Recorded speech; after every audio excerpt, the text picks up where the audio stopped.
बहुत वर्षों पहले हमारी सरकार को एक बात सूझी कि बिना सूजी का हलवा खाए कैसे मिठास बढ़ाई जा सकती है। तो पब्लिक कंपनी में मिनिमम होते हैं बच्चों 2 लोग और मैक्सिमम कितने होते हैं 50। प्राइवेट कंपनी में मिनिमम होते हैं 7 और मैक्सिमम, जिनके बाल में क्लिप लगा रहा है वो सब, इनफाइनाइट, कितने भी हो सकते हैं, n number. As a result कुछ लोग कंपनीज खोलना चाहते थे, बट उन बेचारों के पास ये 2 या ये 50 लोग थे ही नहीं। आजकल शादी ब्याह में 4-10 इकट्ठे हो जाए बहुत बड़ी बात है। तो उन लोग ने गवर्नमेंट से बोला कि भाई कुछ ऐसा करिए कि भाई एक इंसान भी कंपनी चला पाए। तो गवर्नमेंट ने कहा भाई कंपनी का तो मीनिंग ही डिविएट हो गया इंग्लिश डिक्शनरी में। कंपनी मींस ढेर सारे लोग का ग्रुप होना चाहिए कम से कम। बट गवर्नमेंट ने काफी सोचा और विचारा, तो गवर्नमेंट ने कहा ठीक है, हम एक 1 पर्सन कंपनी का कॉन्सेप्ट लेके आते हैं, जिसको शॉर्ट फॉर्म में क्या बोलते हैं, ओपीसी। ये क्या होती है 1 person company? Companies act 2013 section 2 sub section 62 के तहत आया। ये सब तो मैं आपको बता दूंगा, बट मैं आप सबसे ये जानना चाहता हूं पहले कि भाई क्यों गवर्नमेंट ने 1 पर्सन कंपनी खोली या खोलने की परमिशन लोगों को दी। गवर्नमेंट को इसमें एडवांटेज क्या होगा? मैं आपको 3 मिनट का टाइम दे रहा हूं ये सोचने के लिए।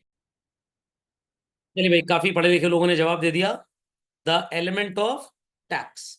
सोल प्रोप्राइटरशिप फॉर्म्स में 7 लाख रुपए की इनकम में अभी प्रेजेंट बजट में अंडर सेक्शन 87A 25,000 रुपए अगर आपका टैक्स बन रहा है तो आपको पूरी की पूरी छूट मिल जाती है।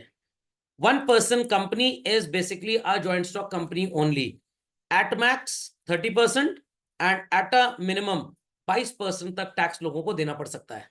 तो गवर्नमेंट का जो टैक्स का चूना लगता है सोल प्रोप्राइटरशिप में, जो लोग अपने नाम के आगे लिमिटेड वर्ड या प्राइवेट लिमिटेड वर्ड लगाना चाहते हैं, 1 पर्सन कंपनी खोलकर वो एटलीस्ट गवर्नमेंट की कमाई को थोड़ा बढ़ा सकते हैं। तो काफी ऐसे नए बेवकूफ देश में तैयार हो गए हैं जिनको बिजनेस करना सोल प्रोप्राइटर का भी नहीं आता है। सिर्फ नाम के आगे ये लिमिटेड शब्द की चाहत उनको क्या फॉर्म करने में मजबूर कर देती है, 1 पर्सन कंपनी। तो 1 पर्सन कंपनी कभी भी फॉर्म नहीं करनी चाहिए अनटिल अनलेस आपका टैक्स स्लैब वो ना हो जाए जिसपे कंपनीज को टैक्स देना होता है। आपका अच्छा चार्टर्ड अकाउंटेंट आपको हमेशा ये बात बोलेगा कि भाई जिस दिन आपका टैक्स लायबिलिटी, आपकी इनकम 15 लाख रुपए से ऊपर चली जाए तो आप 30% के टैक्स ब्रैकेट में आ जाएंगे। That day you can decide to set up what children, OPC, 1 person company. Basically 15 lakh भी नहीं, कम से कम 20-25 लाख के ऊपर, क्योंकि 15 लाख भी अगर आपकी इनकम हो गई तो उसमें डिडक्शन वगैरह ले लगा के वो एटलीस्ट 11-12 लाख तक, नीचे 13 लाख तक चली जाती है। तो अभी भी आप 30% के स्लैब में नहीं आएंगे। तो जब सारे गवर्नमेंट की स्कीम्स का बेनिफिट लेने के बाद एक इंडिविजुअल का टैक्स ब्रैकेट 20% से ऊपर अगर जाता है तो उसे सोचना चाहिए I should form a 1 person company. Else sole proprietorship, partnership, इन सब के थ्रू आप बिजनेसेस कर सकते हैं। Fundamental logic is clear. तो गवर्नमेंट ने चतुराई करते हुए 1 पर्सन की बेनिफिट लोगों को दे दी। So company which has only 1 person as a member, contributor इसमें भी ढेर सारे हो सकते हैं children. But is 1 person company को बनाने के लिए rule 3 of the Companies Act 2014 में अमेंड किया गया। 2013 में ओपीसी में बातें नहीं लिखी थी, ये 2014 में सर्कुलर आया, उसमें एड ऑन किया गया।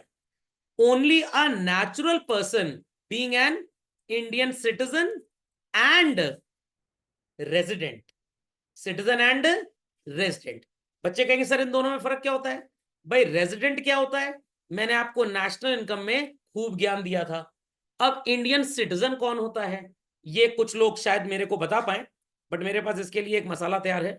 मैं आपको ये मसाला दिखा देता हूं और आपको अच्छा लगेगा उस मसाले को देखकर कि शायद आप सोच लें कि हम केबीसी जीत सकते हैं।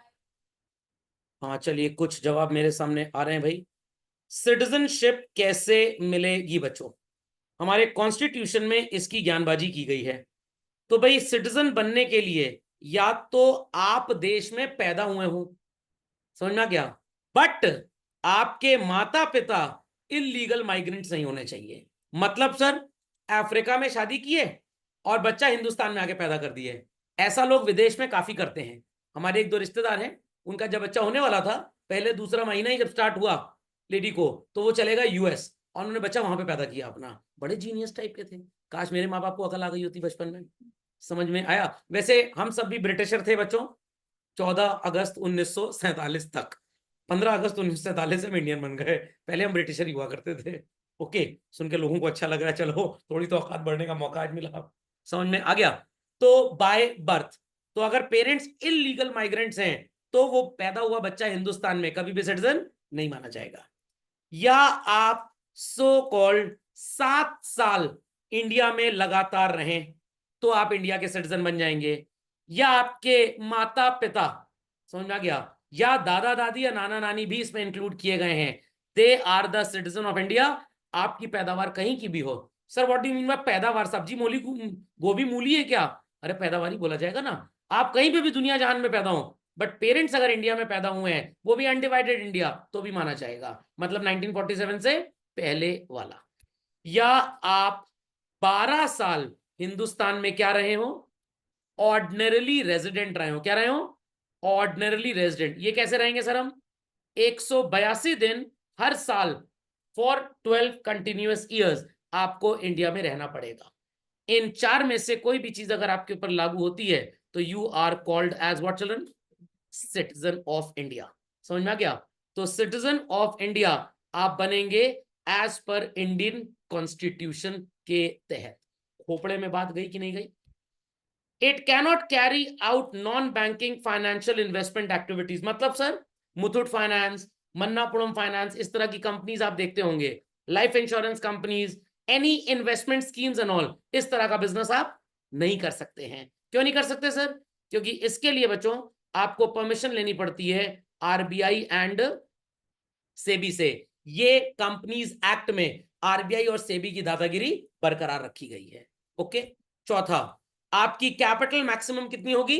50 लाख। सर मान लीजिए कल को और पैसे की जरूरत है, हम पब्लिक से पैसा बोरो कर लें, आप उस दिन 1% कंपनी से कन्वर्ट हो जाएंगे प्राइवेट में, और प्राइवेट से कन्वर्ट हो जाएंगे कल को पब्लिक में। कैसे सर?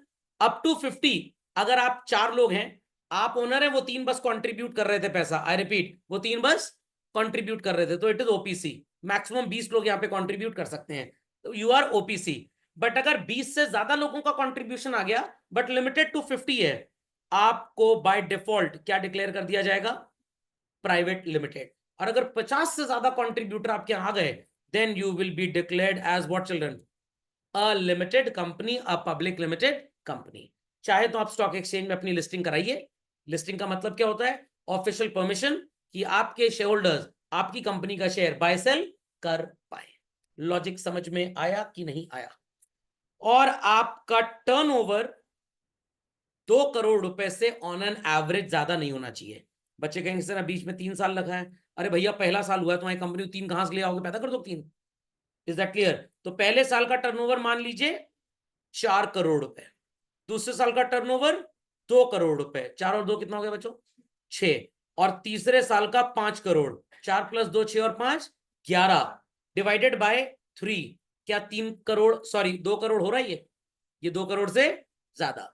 तुरंत आपको मिनिस्ट्री ऑफ कॉर्पोरेट अफेयर्स से एक प्रेम पत्र चला आएगा कि भाई आपकी कंपनी ओपीसी कहने लायक नहीं है, आपका टर्नओवर एक्सीड हो गया है। तो या तो आप इसको डिसॉल्व कर लीजिए, एक नया ओपीसी खोल लीजिए, या तो get yourself converted into a private और अ पब्लिक कंपनी, स्वाद अनुसार, आपकी जो भी चॉइस हो। क्योंकि औकात अनुसार आप ओपीसी नहीं है, औकात अनुसार आप एक प्राइवेट कंपनी बनने के लायक हो चुके हैं।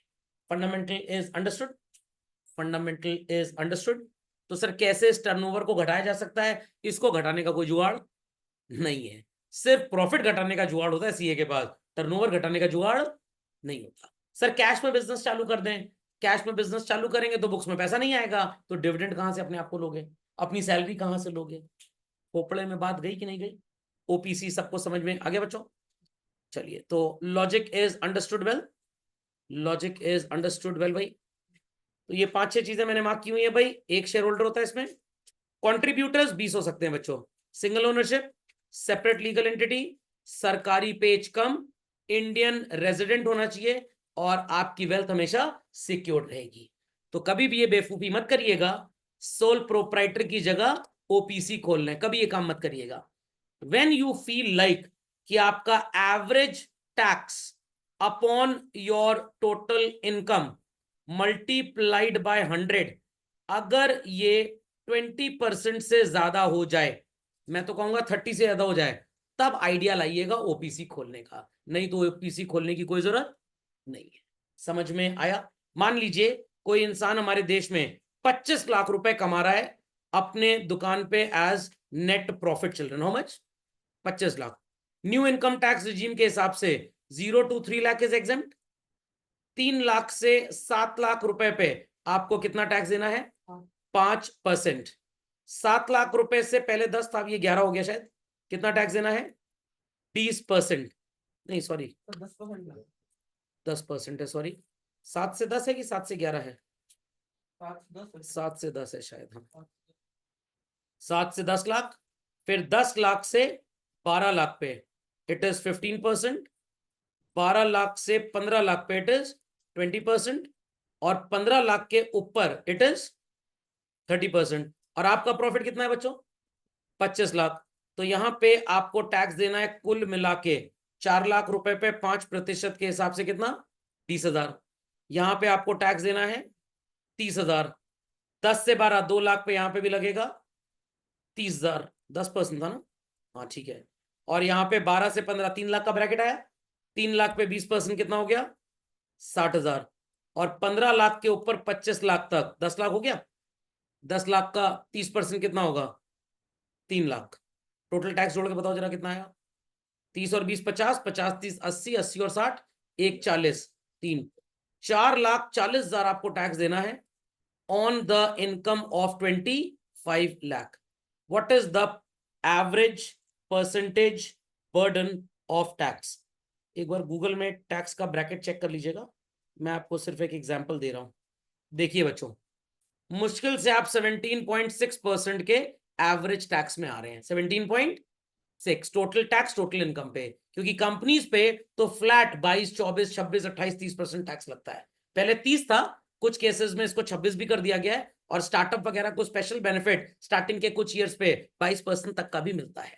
तो अगर आप स्टार्टअप चला रहे हैं, कोई नया आइडिया नॉवल आइडिया है और ओपीसी के तहत चला रहे हैं, तो 22% तक टैक्स लगेगा। बट यहाँ पे कितना हो रहा है? ओनली 17.6। तो अगर हम इसको थोड़ा और बढ़ाएं, मतलब समझ लीजिए 30-35 लाख की भी आपकी इनकम अगर हो गई, तो भी आप सोल प्रोप्राइटरशिप की तरह काम कर सकते हैं। हाँ, पब्लिक को चूना लगाना है, फ्रॉड करना है, तो भैया ओपीसी सबसे अच्छा है, क्योंकि आपकी पर्सनल प्रॉपर्टी बिकेगी नहीं, आप चूना लगा के भाग जाइए। तो सरकार ने चोरी चमारी बढ़ाने के लिए देश में इसको इनकॉर्पोरेट कर दिया। Logic understood well? ओपीसी के फायदे नुकसान लूप होल समझ में आ गए बच्चों? चलिए